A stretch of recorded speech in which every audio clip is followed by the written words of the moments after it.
ஒரு குழந்தை காணா போயிருக்கு, அம்மா குடிச்சிருக்கிறதும் குடிக்காததும் இப்ப பிரச்சனையா?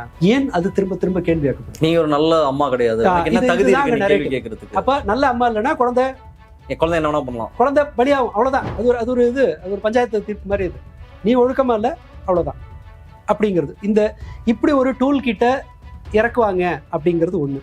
அடுத்ததா காம்பன்சேஷன். வழக்கமா காம்பன்சேஷன் கேட்கிற குரல்கள் எப்படி இருக்கும்? 50 லட்சம் கொடு, 1 கோடி கொடு, அம்மாவுக்கு அரசு வேலை கொடு, இதெல்லாம் வரும் இல்லையா? ஆதரிக்கிற கட்சிகள் அப்படின்றது இப்ப இன்றைய இசிகா, கம்யூனிஸ்ட், மற்ற கட்சிகள், இல்ல அவங்களை ஆதரிக்கிற காங்கிரஸ், இங்கிருந்து தான் அந்த குரல் வந்துதா? அரசு கொடுத்திருக்கிறது 7 லட்சம். ஏன் மினிஸ்டர் போல, ஏன் இவங்க சிஎம் ஏன் போல, அந்த கேள்வி எல்லாம் வரும் இல்லையா? இப்ப கேட்கறாங்கல்ல, வேங்கை வயலுக்கு ஏன் முதல்வர் போல? அப்போ இன்னைய வரைக்கும் மு.க. ஸ்டாலின் மீது வைக்கப்படுகிற குற்றச்சாட்டு, ஏன் கோயம்புத்தூருக்கு சிஎம் போல குரல் எங்க இருந்து வரல? இது போன்ற குற்றங்கள் இனி வர வர வர வர இதே பேட்டர்ன்ல மீடியாக்களும், இதே பேட்டர்ன்ல அந்த சோஷியல் மீடியா, அவங்களோட சோஷியல் மீடியா ஈகோ சிஸ்டமும் பிரச்சனைகளை கையாள துவங்கினால் அது இன்னும் அசிங்கமா இருக்கும். இதுதான் நாம அதிகம் எதிர்க்க வேண்டியது. எங்க பாட்டிலுக்கு 10 ரூபான்னு இவர் தான் பாடினாரு. அந்த மினிஸ்டர் சொல்றாரு, எங்க சினிமாவில் வர்ற மாதிரிலாம் அதெல்லாம் நிறுத்த முடியாதுங்க, அதுக்கு நாள் பிடிக்கும்ட்டாரு ஒரே போடு. அருண்ராஜ் சொல்லிட்டாரு, நடக்கிறதெல்லாம் தடுக்க முடியாது, நடவடிக்கை எடுக்கிறோமா, எவ்வளவு வேகமா நடவடிக்கை எடுக்கிறோங்கிறதா. இதுதானே அவங்க சொன்னாங்க. திமுக ஆட்சியில எந்த குற்றச் செயலுக்கு அடுத்த 2 நாளைக்குள்ள குற்றவாளி கைது செய்யப்படாம இருந்தாங்க? ஒரு ஸ்ட்ராங்கான சூப்பர் ஹீரோ சிஎம்ஆ உட்கார்ந்தா எல்லாத்தையும் மாத்திருவாங்கன்னு நம்பிட்டு இருக்க கற்பனையே அது ஒரு சினிமாத்தனமான கான்ஸ்பைரசி தியரிகள் இன்னும் வாழ்வாங்கு வாழும். பழி போடுறது நடக்கும், டூல் கிட்ஸ்கள் இறங்கும், குற்றங்கள் இப்படியே தான் இருக்கும். ஜஸ்ட் ஒரு இது தயார் பண்ணிங்க, அவ்வளவுதான். நாம வந்து வெந்நீர்ல கையை விட்டுட்டு 2 நாள்ல சரியாயிடும்ல நம்ம நினைக்க முடியாது. அது அதற்கான விலையை கேட்கும். அரண்சை நண்பர்களுக்கு வணக்கம்.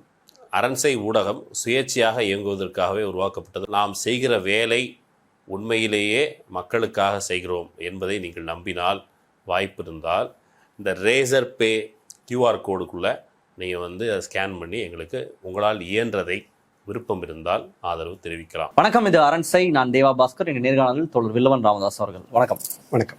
கோவை சிறுமியினுடைய மரணம் ரொம்ப ஒரு கொந்தளிப்பை ஏற்படுத்தியிருக்கு தமிழ்நாட்டில். குறிப்பாக நடிகர் விஜய் ஆட்சியை பிடிப்பதற்கு சொன்ன பல முக்கியமான காரணங்கள்ல ஒன்று, தமிழ்நாட்டில் சட்டம் ஒழுங்கு சரியில்லை, பெண்களுக்கு பாதுகாப்பு இல்லை, பெண்கள் பாதுகாப்பை உறுதிப்படுத்துவதற்கு சிங்கப்பெண் சிறப்பு அதிரடிப்படை இப்படியான விஷயங்கள்லாம் பண்ணுவேன். பெண்கள் வந்து சேஃபா ஃபீல் பண்ணலாம் தமிழ்நாட்டில். இந்த ஆட்சியில் அது கிடையாது. இந்த அரசுக்கு அதை பத்தி அக்கறையும் இல்லை, கவலையும் இல்லை அப்படின்றதான் முந்தைய திமுக அரசு மேல ஒரு வச்ச முக்கியமான குற்றச்சாட்டு. பெண்கள் அங்கே இளைஞர்கள் வாக்கு செலுத்தினதும் இதெல்லாம் ஒரு முக்கியமான காரணமா அவங்க எல்லா இடத்துலையும் எடுத்து வச்சாங்க. இன்னும் குறிப்பிட்டு சொல்லணும் அப்படின்னா, விஜய் வெற்றி பெற்ற அன்னைக்கு பெண்கள் வந்து நாங்கள் இன்னைக்கு சேஃபா ஃபீல் பண்றோம், அன்னைக்கு நைட்டு நிறைய பேர் வீடியோ போட்டதெல்லாம் பார்க்க முடிஞ்சது. கிட்டத்தட்ட 13-15 நாட்கள் ஆயிடுச்சு ஆட்சி பொறுப்பேற்று. தமிழ்நாட்டினுடைய சட்டம் ஒழுங்கு நிலை இன்னும் மோசமாக இருக்குன்னு தான் சொல்லலாம். அந்த அளவுக்கு பிரச்சனைகள் எதுவும் மாறுற மாதிரி இல்லை. நிறைய இடத்துல தாவேகா பிரமுகர்களே வந்து செக்ஷுவல் அபியூஸ் பண்ணியிருக்காங்கன்ற குற்றச்சாட்டுல கைது செய்யப்படுறாங்க. பெண்களுக்கு எதிரான பாலியல் வன்புணர்வு, கொலை அப்படின்னு தொடர்ச்சியாக நடந்துகிட்டே தான் இருக்கு. அதுல உச்சமா நம்ம இந்த கோவை சூலூர் விவகாரத்தை சொல்லலாம். இதுல அங்க மக்கள் கொந்தளிக்கிறாங்க, போலீஸ் வந்து பேசுறாங்க, இதெல்லாம் ஒரு பக்கம் நடந்துட்டு இருக்கிற சூழல்ல அடுத்து கொஞ்ச நேரத்துல அந்த இஷ்யூவை பொறுத்த வரைக்கும் அந்த பெண்ணினுடைய, அந்த சிறுமியினுடைய தாயார் மீது குற்றச்சாட்டுகள் நிறைய வர ஆரம்பிக்குது. அவங்க வந்து ஒரு ஒரு நல்ல அம்மா கிடையாது. இதுதான் வந்து பலரும் சொல்லக்கூடியதான் பார்க்க முடியுது சமூக இதெல்லாம். குறிப்பா ஒரு பெண் வந்து வீடியோ போட்டிருந்தாங்க. அவங்க வந்து குடிச்சிட்டு படுத்திருந்தாங்க. அடுத்த நாள் காலையில் 5 மணி வரைக்கும் அந்த குழந்தை காணாம போனதே அவங்களுக்கு வந்து தெரியாது. போய் யாரும் நாங்களாம் தான் தேடிட்டு இருந்தோம். அவங்க வந்து குடிச்சிட்டு மட்டையாயிட்டாங்க, தூங்கிட்டாங்க. பொண்ணு வந்து காணாம போயிருக்கு, மிஸ் ஆயிடுச்சுன்னு கூட தெரியாது அப்படின்னு சொல்லி அவங்க ஒரு அலிகேஷன் வச்சிருக்காங்க. அதுக்கப்புறம் அந்த பெண்ணினுடைய தரப்புல இருந்து ஒரு பிரஸ் மீட், அதுக்கு எதிர்வினையாக ஒரு பிரஸ் மீட். அந்த பிரஸ் மீட்ல அவங்க முன்னாடி வைக்கப்பட்ட கேள்விகளும் அத்தனை பத்திரிகையாளர்கள் சூழ்ந்து கொண்டு, நீங்க வந்து குடிச்சிங்களா இல்லையா, குடிச்சு தூங்கிட்டீங்களா, உங்களுக்கு குடிப்பழக்கம் இருக்கா இல்லையா, நீங்க போதையில இருந்தீங்களா, நீங்க ஒழுங்கா குழந்தைய பாத்துக்கலையாமே, அதனாலதான் இதுல நடந்திருக்கக்கூடிய இன்னொரு முக்கியமான விஷயம், அந்த குழந்தையோடைய பாடி இவங்களுக்கு என்னுடைய அப்ரூவல் இல்லாம என்னுடைய கணவர் வந்து எரிச்சிருக்காங்க. அது தாயார் சொல்லக்கூடிய குற்றச்சாட்டுன்றது காம்பன்சேஷன் இவர் வாங்கிக்கிட்டு, நிவாரணத்தை வாங்கிக்கிட்டு, நீதியெல்லாம் அவருக்கு முக்கியம் இல்லை, நிவாரணத்தை வாங்கிட்டு குழந்தைய வந்து எரிச்சிட்டாங்க என்னுடைய அப்ரூவலே இல்லாம அப்படின்னு சொல்லி அவங்க அந்த குற்றச்சாட்டை சொல்லக்கூடிய இடத்துல இதெல்லாமே நடக்குது. ஒரு விக்டம், ஒரு குழந்தை இறந்திருக்கு, அவங்களுடைய அம்மா வந்து இன்னைக்கு கார்னர் செய்யப்பட்டிருக்காங்க. எப்படி பார்க்கலாம் இந்த ஒரு சம்பவம்? முதல்ல நாம இது வந்து எந்த ஆட்சியிலும் நடக்கும், அதை தடுக்க முடியாது. ஆனால் இந்த மாதிரி பிரச்சனைகளை இவர்கள் எப்படி கையாளுவாங்க அப்படிங்கிறதுக்கான என்னென்னலாம் நடக்கும், இப்படி ஒரு சம்பவம் நடக்கும்போது என்னென்ன மாதிரி அரசு எதிர்வினையாற்றுங்கிறதுக்கான ஒரு டெமான்ஸ்ட்ரேஷனை இப்போ அவங்க காட்டியிருக்காங்க. நீங்க முதல்ல அந்த செய்தியாளர்கள் அந்த பெண்ணை அணுகின விதம், இப்படி ஒரு ஒரு குழந்தையை இழந்த, அதுவும் கொடூரமான பாலியல் வன்புணர்வுக்கு பிறகு குழந்தையை இழந்த அம்மா கிட்ட குற்றச்சாட்டு அது உண்மையாவே இருந்தாலும் கூட இவ்வளவு அராஜகமா கேள்வி கேட்கறது இதுக்கு முன்னாடி நடந்திருக்கானே இல்லை. அப்படி நடந்துச்சுன்னா அது ஒரு பெரிய இஷ்யூவா இருக்கும். அந்த மாதிரியான இந்த கேள்வி கேட்டது குறித்து சமூக வலைதளங்கள்ல ஒரு ஒரு கடுமையான எதிர்வினை வரல. அப்படியே இருக்கட்டும், ஒருத்தர் குடிச்சிருந்தாலும் கூட காணாப்போயிட்டாங்கிறது மற்றவங்க தேடினாங்கல்ல, யாரோ ஒருத்தர் கம்ப்ளைண்ட் பண்ணிட்டாங்கல்ல, ஒரு குழந்தை காணா போயிருக்கு, அம்மா குடிச்சிருக்கிறதும் குடிக்காததும் இப்ப பிரச்சனையா? ஏன் அது திரும்ப திரும்ப கேள்வி கேட்கப்படும்? நீங்க ஒரு நல்ல அம்மா கிடையாது, என்ன தகுதி கேள்வி கேட்கறதுக்கு? அப்ப நல்ல அம்மா இல்லைன்னா குழந்தை என்ன வேணா பண்ணலாம், குழந்தை பலியாகும், அவ்வளவுதான். அது ஒரு பஞ்சாயத்து தீர்ப்பு மாதிரி. இது நீ ஒழுக்கமா இல்ல, அவ்வளவுதான் அப்படிங்கிறது. இப்படி ஒரு டூல் கிட்ட இறக்குவாங்க அப்படிங்கிறது ஒண்ணு. அடுத்ததா காம்பன்சேஷன். வழக்கமா காம்பன்சேஷன் கேட்கிற குரல்கள் எப்படி இருக்கும்? 50 லட்சம் கொடு, 1 கோடி கொடு, அம்மாவுக்கு அரசு வேலை கொடு, இதெல்லாம் வரும் இல்லையா? ஆதரிக்கிற கட்சிகள்ல இருந்து அந்த மாதிரி ஒரு குரல் வந்துச்சான்னு பாருங்க. 50 லட்சம் வேணும், 1 கோடி வேணும், அந்த அம்மாவுக்கு வேலை வேணும் அப்படிங்கிற மாதிரியான குரல்கள் இதுவரை இப்படி குரலை உயர்ந்து ஒலிக்கிற யாரிடமிருந்தும் வரல. ஏன் வரல? ஆதரிக்கிற கட்சிகள் அப்படின்றது இப்ப இன்றைய விசிகா, கம்யூனிஸ்ட், மற்ற கட்சிகள், இல்ல அவங்களை ஆதரிக்கிற காங்கிரஸ், இங்கிருந்து தான் அந்த குரல் வந்துதா? அரசு கொடுத்திருக்கிறது 7 லட்சம். ஏன் மினிஸ்டர் போல, ஏன் இவங்க சிஎம் ஏன் போல, அந்த கேள்வி எல்லாம் வரும் இல்லையா? இப்ப கேட்கறாங்கல்ல, வேங்கை வயலுக்கு ஏன் முதல்வர் போல? அப்போ இன்னைய வரைக்கும் மு.க. ஸ்டாலின் மீது வைக்கப்படுகிற குற்றச்சாட்டு. ஏன் கோயம்புத்தூருக்கு சிஎம் போல குரல் எங்க இருந்து வரல? அதாவது இனி அவங்கள்ட்ட அவெல்லாம் எதிர்பார்க்க கூடாது. செல்ல பிள்ளை அது அப்படிதான் இருக்கும், உட்கார்ந்தா இருக்கும். நீ தான் காப்பி கொடுக்கணும், நீ தான் டம்ளர் எடுக்கணும். இது மாதிரி ஒரு செல்ல பிள்ளையை நடத்துவது போல அலையன்ஸ் பார்ட்டிஸ் இப்பவே ஆரம்பிக்கிறாங்க. மீடியா இப்பவே அதுக்கு ப்ரிப்பேர் ஆகுறாங்க. 7 லட்ச ரூபா காம்பன்சேஷன் கேள்வியே இல்லை. 7 லட்சம் ரூபாயாங்கிறது கேள்வியே இல்லை. அதை விட தேவையே இல்லாமல் இவ்வளவு ஒரு அம்மாவுக்கு சொல்லாமல் அவங்க நீங்க சொல்றபடி அந்த குரூப்பை இறக்கி விடுறபடி அந்த வீடியோ எடுத்துட்டாங்கன்னு நினைக்கிறேன் இல்லையா? அந்த வீடியோ ரிமூவ் பண்ணிட்டாங்கன்னு நினைக்கிறேன். முதல்ல அந்த அம்மா குடிச்சிட்டு படுத்துருந்துச்சுன்னு சொல்லி ஒரு பெண்மணி ஒரு வீடியோ போட்டுருந்தாங்க. அது சமூக பரவிடுச்சு இருக்கு, அவங்க பேஜ்ல இல்லைன்னு நினைக்கிறேன், எடுத்துட்டாங்கன்னு நினைக்கிறேன். ஒரு தடவை அந்த நியூஸை இறக்கி விட்டுட்டு சமூக ஊடகங்கள்ல அதை இறக்கி விட்டுட்டு அதுல இருந்து எஸ்கேப் ஆயிடுறாங்க. இந்த நடத்தை தொடரும். காம்பன்சேஷன் அவங்க நினைக்கிறது தான் பெருசா வழக்கமானதுல எதுவுமே மாற போறதுல இவங்க இப்படிதான் அதை ஹேண்டில் பண்ண போறாங்கிறது தெரியுது. அண்ட் மீடியாஸ் இப்படி விக்டிம் பிளேமிங்க்கு துணிச்சலா எந்த தடையும் இல்லாமல் பண்றதுக்கான ஒரு வாய்ப்பு வருது. ஏன் ஒரு மீடியா பர்சன் இந்த மாதிரியான ஒரு கேள்வியை அங்க வைக்கணும்? குழந்தைய பாத்துக்கிறது ஒரு அம்மாவோட ரெஸ்பான்சிபிலிட்டி தான். இல்ல அடிப்படையில் குற்றச்சாட்டு வந்துச்சா இல்லையா? போலீஸ்க்கு குற்றச்சாட்டு வந்துருச்சு. போலீஸ் என்ன சொல்லலாம்னா, இது எங்களால தடுக்க முடியாது, நாங்க விரைவா நடவடிக்கை எடுத்துட்டோங்கிறதுல இருக்கலாம். ஒரு மீடியா பர்சன் பக்கத்துல இருக்க சீனியர் சொல்லணும், ஏன் அந்த அம்மா குடிச்சது உனக்கு பிரச்சனையா? குடிச்சிருந்தா தான் உனக்கு என்ன? நீ மற்ற விஷயத்த கேளு, எங்க தொய்வு இருந்தது, இப்போ புருஷனோட சண்டையா, இதுவா, இதெல்லாமே அவங்களோட கேரக்டரை பிரதான அந்த குற்றவாளி மீது தொடர்பு படுத்தியும் அந்த அம்மா பேசியிருந்தாங்க. ஒரு மாதிரி அவங்கள கேரக்டராகவே அவங்களை அசாசினேட் பண்ணி அண்ட் குடிக்கிற பழக்கம் இருக்கக்கூடிய ஒரு நபர் இவங்க. ஸோ இவங்களாலதான் அந்த பொண்ணு அம்மா தப்பா இருக்கிறதுனாலதான் அந்த குழந்தைய மிஸ் ஆயிடுச்சு அப்படின்றதுதான் அவங்க. இந்த ரேஞ்சில் பெண்கள் பாதுகாப்பை ஹேண்டில் பண்ணாங்கன்னு சொன்னா ஒன்றும் சொல்றதுக்கு இல்லை. அது பெண்கள் தான் முடிவு பண்ணணும். நம்ம அதில் மேற்கொண்டு ஒன்றும் பண்றதுக்கு இல்லை. ஏன்னா ஸ்டில் எனக்கு அதில் ரொம்ப முரட்டுத்தனமா ஆதரிக்கிறதும் கூட இன்னுமே ஒரு கட்டத்தில் என்ன வெளிப்பட என்ன சொல்லுவேன்னா, இந்த 1/3 பாப்புலேஷன் இவங்களுக்கு ஓட் பண்ணியிருக்கு.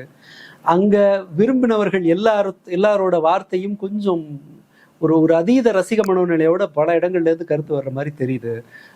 ஒருத்தர் என்ன சொல்றாங்க, கடல்ல பையன் விழுந்திருக்கான், விஜயண்ணாட்ட சொல்லுங்க காப்பாத்துவாருன்னு அந்த அம்மா சொல்றாங்க. என் பையன் சொல்லி உங்களுக்கு ஓட்டு போட்டேன், நீங்க காப்பாத்துங்கன்றாங்க. அவங்க கூப்பிட்டு பேசணுன்றாங்க. இவங்க விஜய் கூப்பிட்டு ஆறுதல் சொல்லணுங்கிறாங்க.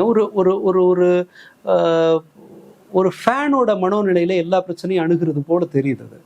அதனால இதை வேற மற்ற ஆர்கனைசேஷன் அவங்களுக்கு ஃபுல் ஃப்ளெஜ்டாக எப்படி சப்போர்ட் பண்ணுவாங்கங்கிறதுல எனக்கு கொஞ்சம் குழப்பம் இருக்கு. ஏன்னா கரூர் இஷ்யூவிலே அப்படி ஃபைட் பண்ணவங்க எல்லாரும் தயங்கி பின்னாடி வர்ற மாதிரி ஆச்சு.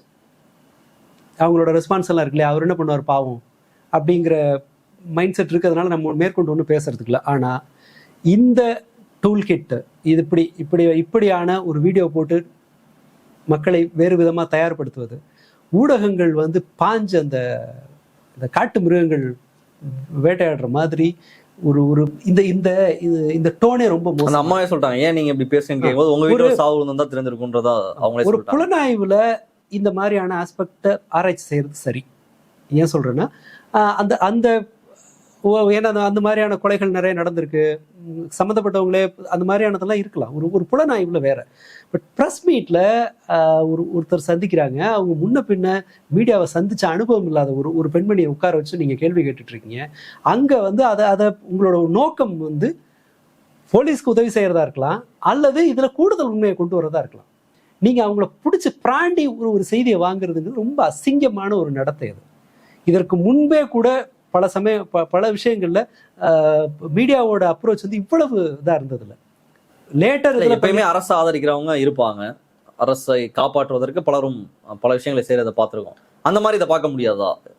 அரசை காப்பாற்றுறதுக்கு பண்றாங்க, அவ்வளவுதான். இல்ல கட்டாயமா அதை பண்ணுவாங்க, அதுல மறுக்கிறதுக்கெல்லாம் ஒண்ணும் இல்லை. ஏன்னா முன்பு இருந்தே இந்த மாதிரியான ஒரு செய்தி ஊடகங்கள் செத்து கொண்டிருக்கிற காலம் இது. செய்தியோடு என்டர்டெயின்மெண்ட்டை கலந்து ஒரு புது மார்க்கெட் இப்போ உருவாயிருக்கு.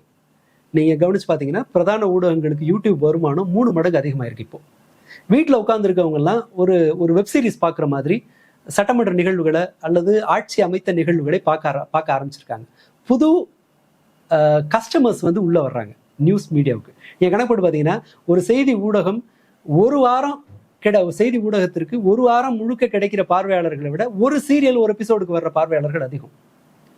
இந்த சூழ்நிலையில் புதிய கஸ்டமர்ஸ் எல்லாம் வர்றாங்க, கடை பெருசாகுது. அதனால இவரை காப்பாற்ற தான் முயற்சி பண்ணுவாங்க, அதுல மறுக்கிறதுக்கெல்லாம் ஒண்ணும் இல்லை. ஆனா இந்த குறைந்தபட்ச கண்ணியத்தோடு அந்த கேள்வி கேட்கறது இருக்கணும். இது குற்றங்களை, இது போன்ற குற்றங்கள் இனி அதிகமாகும். அது வந்து நாம அது இவங்க தான் காரணமானு சொல்ல மாட்டேன், பட் இவங்களும் ஒரு ரீசனா இருப்பாங்க. ஏன்னா ஒரு புது டீமை, எந்த கட்டுப்பாடும் இல்லாமல் இருக்கிற ஒரு கட்சி நிர்வாகத்துல, அதனால வந்து இதெல்லாம் வந்து இவங்க தடுத்துருவாங்கன்ற நம்பிக்கை எனக்கு துளியும் கிடையாது, தடுக்கவும் முடியாது. இது போன்ற குற்றங்கள் இனி வர வர வர வர இதே பேட்டர்ன்ல மீடியாக்களும், இதே பேட்டர்ன்ல அந்த சோஷியல் மீடியா, அவங்களோட சோஷியல் மீடியா ஈகோ சிஸ்டமும் பிரச்சனைகளை கையாள துவங்கினால் அது இன்னும் அசிங்கமா இருக்கும். இதுதான் நாம அதிகம் எதிர்க்க வேண்டியது. இந்த குறிப்பிட்ட பிரச்சனையில் அவர்கள் இந்த வழக்கை கையாண்ட விதத்தில் கூட நாம பெருசா கம்ப்ளைண்ட் பண்றதுக்கு ஒண்ணும் இல்லை. ஏன்னா ஒரு குற்றம் நடக்குது, தேடுறாங்க, இனி செய்யறதுன்னா மேன் மிஸ்ஸிங் கேஸ் வருது, குழந்தைகள் மிஸ் ஆகுதுன்னு சொன்னா மற்ற எல்லா வேலையும் தூக்கி போட்டுட்டு ஒரு அலாரம் அடிச்ச மாதிரி ஒரு எக்ஸ்ட்ரீம் எமர்ஜென்சிங்கிற மாதிரி எடுத்துக்கிட்டு உடனடியா தேடி கண்டுபிடிச்சிட்டா பிரச்சனைகளை தவிர்க்கலாம். இது ஒண்ணுதான் நம்ம ஆலோசனை சொல்ல முடியும். மற்றபடி போலீஸ் வந்து தேடுறது, அவங்களோட என்ன பண்றதோ அதுல வந்து நாம இன்னும் என்ன பண்றதுன்னு வேணா ஆலோசனை வேணா சொல்லலாம், புதுசா ஐடியா இருந்துச்சுன்னா. இதற்கு மேல போலீஸ் செய்யறதுக்கு ஒன்றும் இல்லைங்கிறதுல எனக்கு மாற்று கருத்து இல்லை. ஆனால் அந்த சிரிச்சு பேசுனாங்கல்ல, அதுவும் கூட பெருசா நாம ஒண்ணும் சொல்றதுக்கு இல்லை. ஏன்னா போலீஸ்காரனுக்கு உங்களுக்கு எனக்கு தான் தெரியாது, அவங்க டெய்லி இந்த மாதிரி ஏதோ ஒண்ணு பாக்குறவங்க. நீங்க ரெண்டாவது அது பிரஸ் மீட் ஆரம்பிச்ச அப்புறம் அவங்க பேசிருக்க மாட்டாங்கன்னு நினைக்கிறேன், சிரிச்சிருக்க மாட்டாங்க. முன்னாடி சிரிச்சிருக்காங்க, அதை ரெக்கார்ட் பண்ணல. இது வந்து அவங்க வெட்டின குழி, வேற யாரும் செய்யல, இது அவர்கள் வெட்டிய குழி. ஒரு மினிஸ்டர் ஒரு ஒரு குழந்தை செத்து கிடக்கிற ஒரு இடத்துல அழறாரு, அது போலினே நீ நம்பினா கூட அதை ஒரு ட்ரால் மெட்டீரியல் ஆக்குனது யார்? இந்த பாடத்தை கத்துக் கொடுத்தது யார்? இவனுக்கு தானே. அது திரும்ப வருது, அவ்வளவுதான். நீ அடுத்தவன் வீட்டுல எரிஞ்ச கல், அந்த கல் எடுத்து அவன் எறிறான், அவ்வளவுதான். இதுல வந்து இவர்கள் மேல பரிதாபம் பார்க்கறதுக்கெல்லாம் ஒண்ணும் இல்லை. ஆனா இந்த மெத்தடாலஜி டேஞ்சர். அவங்களோட ஒரு மரணம் நிகழ்ந்த வீட்டுல ஒரு பெண்மணியினுடைய நடத்தையை உங்களால குற்றம் சாட்ட முடியுதுன்னா பார்த்துட்டு இருக்கவனுக்கு என்ன தோணும்? அப்ப நாளை பின்ன இந்த நடத்தை இருக்கவங்க இப்போ பொண்ணுகிட்ட விளையாடலான்னு ஒருத்தனுக்கு தோணுச்சுன்னா என்ன பண்ணுவீங்க? அதை எப்படி தடுப்பீங்க? ஏன்னா இது வெறுமனே நாள் முழுக்க முழிச்சதுல இருந்து தூங்குற வரைக்கும் ரீல்ஸா தின்னு மூளை வீங்கி கிடக்குற ஒரு குரூப்பை வந்து நம்ம உருவாக்கிட்டு இருக்கோம் சொசைட்டில. இவங்கன்னு சொல்ல மாட்டேன், இன் ஜென்ரல் அது உருவாக்குது. மெட்டாகாரன்ல இருந்து எல்லாரும் சேர்ந்து உருவாக்குறது. இப்படி ஒரு ஏரியா இருக்கும்போது இந்த மாதிரியான காட்சி துணுக்குகள் எல்லாம் எல்லா சோஷியல் மீடியா பிளாட்ஃபார்ம்லையும் பரவி கிடக்கும் போது இது ஒருத்த மண்டையில போகும்போது என்ன ஆகும்? ஒரு மோசமான நடத்தை இருக்கிற அம்மாவோட குழந்தைய அபியூஸ் பண்ணலாம் அப்படின்னு புரிஞ்சுக்கிட்டானே என்ன பண்ணுவாங்க? இதுல நான் தொடக்கத்திலே சொன்ன மாதிரி இப்போ முதலமைச்சராக இருக்கக்கூடியவர் அவருடைய பிரச்சாரங்கள்ல ரொம்ப முக்கியமா சொன்னது பெண்கள் பாதுகாப்பு, பெண்களை வந்து சேஃபா இல்ல தமிழ்நாடு அப்படின்றது தான் அவருடைய பிரச்சாரத்தினுடைய மையப்புள்ளியாக இருந்தது. அதெல்லாம் நம்பியும் மக்கள் வாக்கு அளிச்சிருப்பாங்க. ஆமா சேஃப் இல்லை, நார்மலா நீங்க எந்த விஜய் ஆதரவாளர்கிட்ட கேட்டாலும் ஆமா தமிழ்நாடு என்ன சேஃபா இருக்கு, பெண்களுக்கு சேஃபா இருக்கு, அந்த பிரச்சனை நடக்குதுன்னு சொல்றாங்க. இது தடுக்க முடியாதா? இப்படிலாம் ஆட்சி பொறுப்பேற்றுட்டாங்க, வந்த உடனே இதெல்லாம் தடுக்க முடியாது, அதெல்லாம் சொல்லி தானே அவங்க வந்து வாக்கு கேட்டாங்க. அது சாத்தியம் கிடையாது. இல்ல அவங்க வந்துருவோன்னு நம்பி எல்லாம் எதிர்பார்த்திருக்க மாட்டாங்க. அவங்க அதிகபட்சம் அவங்க எதிர்பார்த்தது என்னன்னா, நான் அந்த அந்த ரொம்ப முரட்டுத்தனமா ஆதரித்தவர்களுடைய தேர்தலுக்கு பிறகான, அதாவது வாக்கு எண்ணிக்கைக்கு சில 2-3 நாள் முன்பு வரை வந்தது என்னன்னு சொன்னா, 20% ஓட்டு வாங்கினா நாங்க ஜெயிச்சிட்டோம், அதுவே எங்களுக்கு பெரிய சக்சஸ் தான், ஏன்னா இது வரைக்கும் இந்தியாவில் இல்லாத ஒரு ரெக்கார்டு அது, அதனால அப்படின்னாங்க. இந்த டீமை ரொம்ப தீவிரமா ஆதரிச்ச ஷாலினி காலையில ஒரு போஸ்ட் அன்னைக்கு வந்து வாக்கு எண்ணிக்கைக்கு காலையில அல்லது முதல் நாள் இரவு, எனக்கு எக்ஸாக்டா நினைவில் போடுறாங்க. அந்த அந்த இடத்துல தான் ஒரு 12 மணி நேரம் கேப்ல போடுறாங்க. நம்ம நல்லபடியா வேலை பார்த்தோம், யாரும் இதை வச்சுட்டு தப்பான முடிவுக்கெல்லாம் போகக்கூடாது, இது ஒரு இது ஒரு ஃபைட்டு, இதில் நம்மளால முடிஞ்ச அளவுக்கு பண்ணணும், அதனால எல்லாரும் இதை வந்து எடுத்துக்கணும், எந்த எக்ஸ்ட்ரீம் முடிவுக்கு போகக்கூடாதுன்னு அவங்க ஒரு போஸ்ட் போடுறாங்க.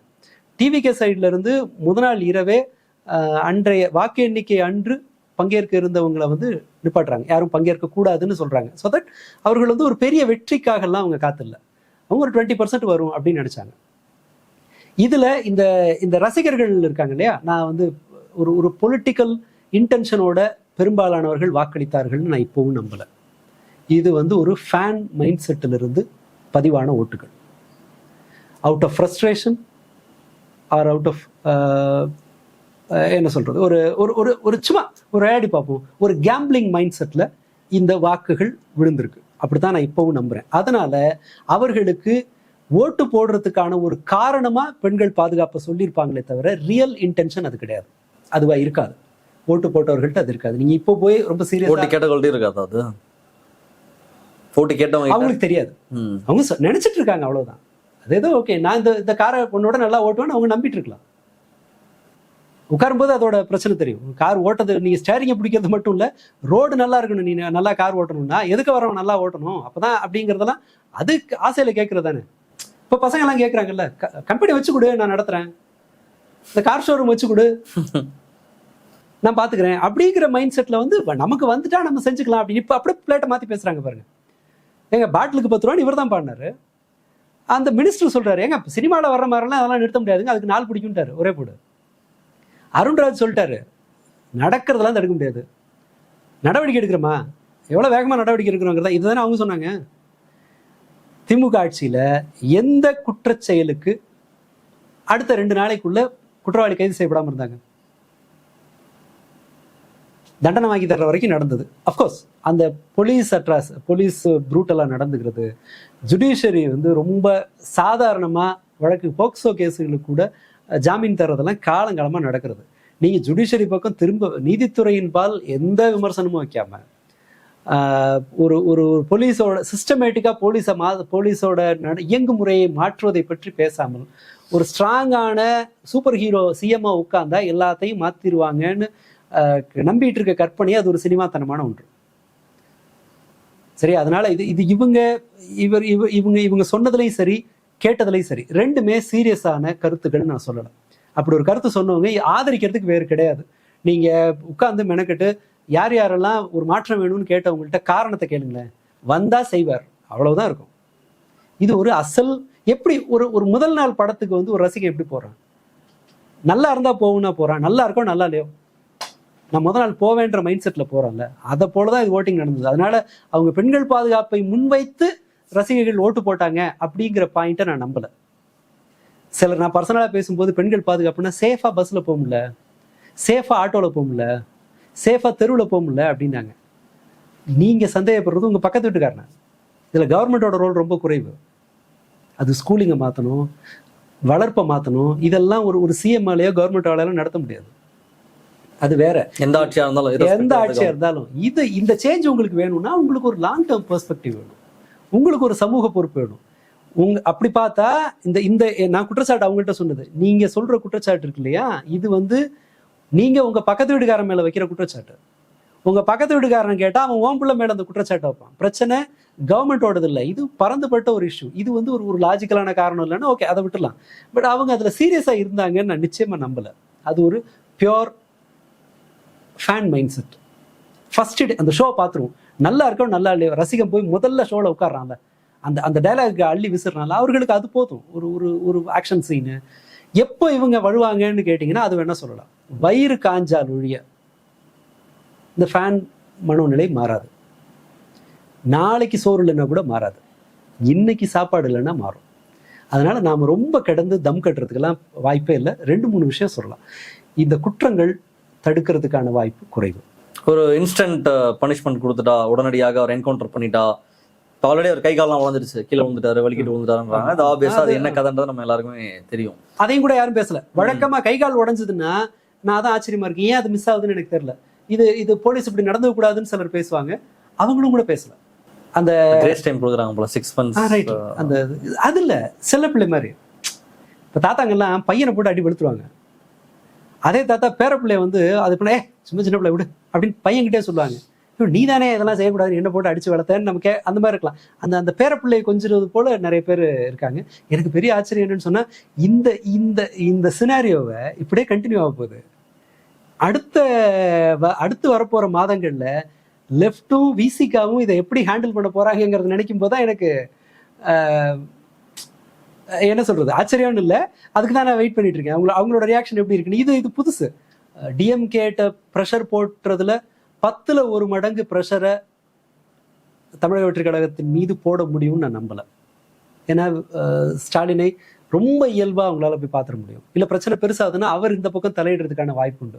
இவர் அந்த மாதிரி செய்வாருன்னெலாம் சொல்லலை. திமுக ஆட்சியில் கால் உடைகிற காட்சி அநேகமாக இந்த மாதிரியான குற்றச்சாட்டுகள் எல்லாத்துக்கும் வந்தது. குற்றங்கள் அதே அளவில் தான் இருந்தது. இப்போதும் நீங்கள் போலீஸோட வழக்கமான நடத்தையினால் இப்போது இருக்கிற குற்றங்களை தடுக்கவே முடியாது, உறுதியாக தடுக்க முடியாது. ரெண்டு இது வச்சுக்கலாம். புதுசாக குற்றம் செய்துட்டு வர்ற 22 வயசுக்குட்பட்டவர்கள் அந்த சிறைகளில் போய் பாருங்க. அவங்களுக்கு ஒரு தப்பு பண்ணுறதுக்கான காரணம்னு ஒன்று இல்லை, ரொம்ப அல்பமான காரணமாக இருக்கும். ரியாக்டிவாக எல்லாத்தையும் பண்ணியிருப்பாங்க, உடனடியாக அப்படியே பண்ணியிருப்பாங்க. சேலஞ்ச் பண்ணுறேன், எந்த ஜெயிலையும் போங்க, 21 வயசுக்கு அல்லது 22 வயசுக்குட்பட்ட இளைஞர்கள் செய்கிற குற்றங்கள் அதோட பார்த்தீங்கன்னா எவ்வளவு தீவிரமான குற்றமாக இருக்கட்டும், எதுவாக இருக்கட்டும், அவங்களுக்கு அந்த குற்ற உணர்வு இருக்காது. நம்ம ஒரு தப்பு பண்ணிட்டோங்கிறது இருக்காது. அடுத்ததா அதற்கு ஒரு பெரிய காரணம்னு ஒன்று இருக்காது, பெரிய திட்டமிடல்னு இருக்காது.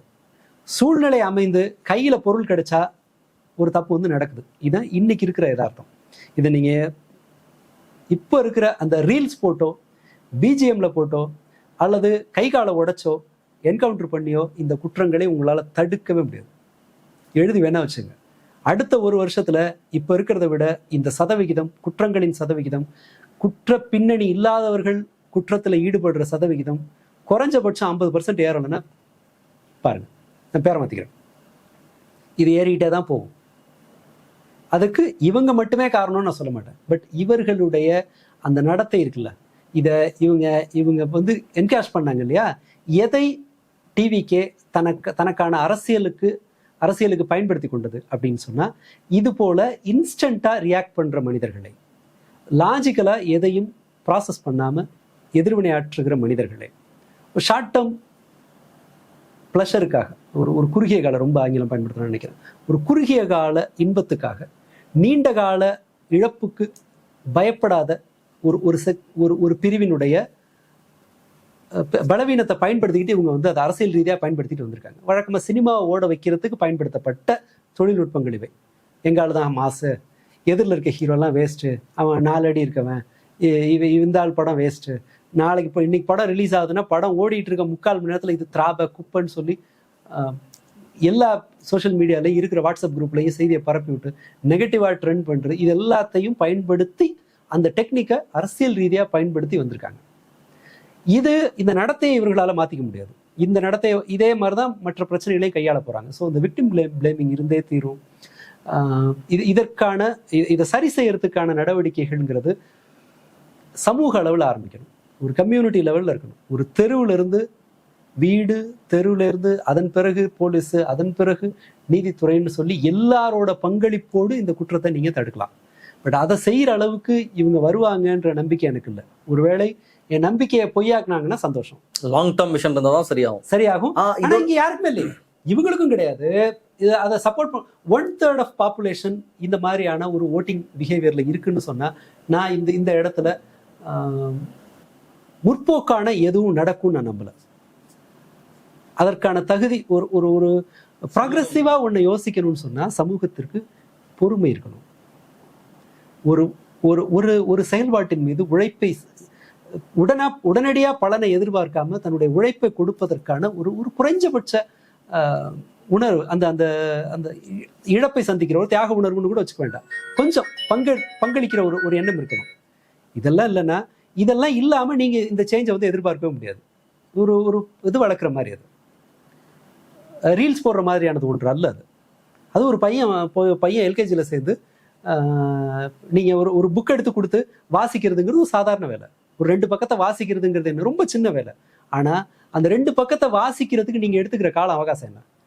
5வது வரைக்கும் படிக்கணுமா? குறைஞ்சபட்சம் உருப்படியாக படித்தாலே நீங்கள் 4வது 5வது வரும்போது தான் ஒரு பக்கத்தை எடுத்து நிதானமாக வாசித்து புரிஞ்சுக்கிற அறிவு வரும்.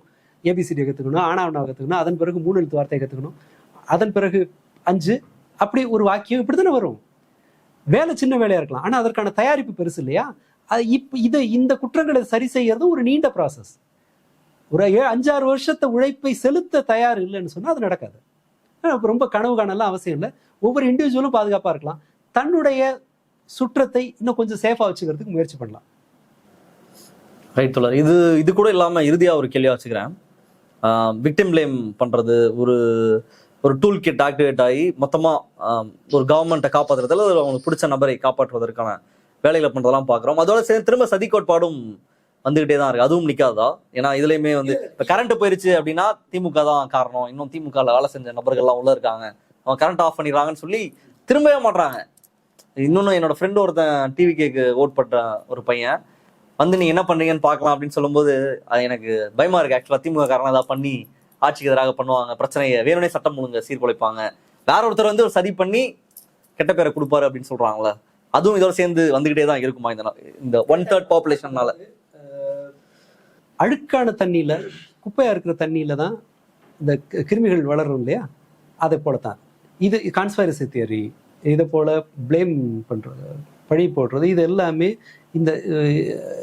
இந்த மாதிரியான குறுகிய கால இன்பத்தை விரும்புகிறவர்கள் செய்கிற ஒரு வேலை. அது இவங்க அந்த இருந்து தான் வந்திருக்காங்க. நான் ஏன் அதை 35 உடனே வந்து ஓட்டு போட்டவனா நீ தற்கொலைன்னு சொல்றியாங்கிற மாதிரியான கமெண்ட் ஏதாவது வந்துருமோன்றதுக்காக சொல்றேன். நான் ஏன் இப்படி சொல்றேன்னா, மாற்றம்னு இவங்க கிளைம் பண்ணாங்க இல்லையா, அதற்கான லாஜிக்கல் பேக்ரவுண்டே கிடையாது. என்ன அடிப்படை இங்க மோசமா இருக்கிற எதை இவரால் மாற்ற முடியும், அதை மாத்துறதுக்கான கட்டமைப்பு இவர்கிட்ட என்ன இருக்கு, அதை மாத்துறதுக்கான ஐடியா இவங்கள்ட்ட என்ன இருக்குங்கிற மாதிரியான ஒரு தர்க்க ரீதியான பரிசீலனை இங்க நடக்கவே இல்லை. இவங்க யாருக்கிட்டயுமே இல்லை. அப்படி இருக்கும்போது இது ஒரு லாட்ரி வாங்குற மாதிரி தான், சூதாடுற மாதிரி தான். சூதாடுறவனுக்கு என்ன லாஜிக்கல் இது இருக்க முடியும்? அதெல்லாம் இல்லை. போட்டேன் வந்தா பெருசா பெனிஃபிட் கிடைக்கும்ல, நல்லா இருக்கும்ல, வந்தா அப்படி ஒரு சூதாட்டக்காரனை போல இந்த ஓட்டிங்கை வந்து இவங்க அணுகிருந்தா மட்டும்தான் ஓட்டு போட சாத்தியம். ஏன்னா இவங்க இப்படி செய்வாங்கன்னு நம்புறதுக்கான எந்த பின்புலமும் கிடையாது, எந்த பின்னணியும் கிடையாது. கேண்டிடேட்டுங்க வந்து ரொம்ப இதா இருந்தாங்களா, நீங்க தொகுதிக்கு நல்லா வேலை செய்யற ஒரு ஆள் வேலை செய்யல, தொகுதியோடு கனெக்டடா இல்லை, அதனால மதுரையில் அவர் தோத்து போனாரு அப்படின்னு ஒரு லாஜிக் சொன்னீங்கன்னா, தொகுதியோடு முழுக்க தொடர்பில் இருந்த எழிலன் எப்படி தோத்தாரு அது தெரியாது. பணம் வேலை செய்யல அப்படின்னு கணக்கு பார்த்தீங்கன்னா எல்லிமரோஸ் எப்படி ஜெயிச்சாங்க? பணத்துக்கு மக்கள் மதிப்பே கொடுக்கலன்னா எல்லிமரோஸ் எப்படி ஜெயிக்க முடியும்? நீங்க ஒண்ணா பிரேக் டவுன் பண்ணீங்கன்னா எதுவும் ஜாதியை வந்து ஜாதியவாதத்தை ஒழிச்சிட்டாரு அப்படின்னு சொல்றாங்க. பாமக வலுவா இருக்கிற இடங்கள்ல டிவிக்கே இதாகல, பெரிய அளவு வெற்றியை பதிவு பண்ணல. அப்போ ஜாதி ஓட்டு கன்சாலிடேஷன் நடந்திருக்கு. முக்குளத்தோர் இருக்கிற இடங்கள்ல ஏடிஎம்கே ஜெயிக்கவே இல்லை.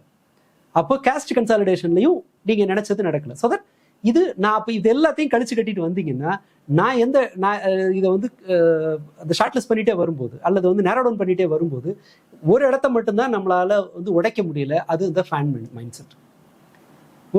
ஒரு பரவச உணர்வோடு ஒரு ரீல்ஸை வந்து ரீல்ஸ் வழியா முடிவெடுக்கிற அது அந்த இதுல இருந்து இது வந்திருக்கு அப்படின்னு நினைக்கிறேன். மேபி இன்னும் கொஞ்சம் ஒர்க் பண்ணிட்டு இந்த ஷார்ட் வீடியோஸோட விளைவுகள், சமூக விளைவுகள் என்னங்கிறத இன்னொரு முறை பேசலாம். அப்போ அது இன்னும் கொஞ்சம் கிளியர் கட்டாக பேசலாம். இது ரொம்ப அதிகமாகிடுச்சுன்னு நினைக்கிறேன். இதுதான் இந்த வெற்றிக்கான அடிப்படையாக இருந்திருக்கு. ஏன்னா இந்த ஒரு இடத்துல மட்டும்தான் அவங்க வேலை செஞ்சாங்க, கிரவுண்டில் வேலை செய்யலை. கேண்டிடேட் யாருன்னு தெரியாது. யூடியூப்ல பெரிய இதில் இல்லை. யூடியூபோட இதெல்லாம் பார்த்தீங்கன்னு சொன்னால் விஜய் கிரிட்டிசைஸ் பண்ணுற வீடியோக்கள் தான் நிறைய போச்சு, மில்லியன்ஸில் போச்சு. ஃபேஸ்புக்கில் நடக்கலை. அப்போ இன்ஸ்டாகிராமில் மட்டும்தான் இவங்களோட ப்ரெசன்ஸ் வந்து இருந்தது, வாட்ஸ்அப்பில் இருந்தது. அங்கிருந்து தான் ஜெயிச்சாங்கன்ற முடிவுக்கு நம்ம வர வேண்டியிருக்கு. இதுதான் இந்த மாதிரியான தர்க்கங்கள் தான். இதை பிழைன்னு சொன்னால் மாற்றிக்கிறதுக்கு நான் தயாராக இருக்கேன். அது வரைக்கும் ஆனால் என்னோட சந்தேகம் இதில் தான் இருக்குது. அதனால் கன்ஸ்பைரசி தியரி வந்தே தீரும், பழி போடுறது நடந்தே தீரும். ஏன்னா இவங்கெல்லாம் அதற்குன்னே உருவாகியிருக்காங்க. அதை நம்புறதன் மூலமாக அது ஈஸி இல்லை. கான்ஸ்பைரசி தியரி நீங்க உட்காந்து ஒரு 20 நிமிஷத்து வீடியோ பார்க்கறதுக்கு பொறுமை இல்லைன்ற போது நம்ம கான்ஸ்பைரசி தியரி தான் நம்ம மண்டையில வந்து நிற்கும்.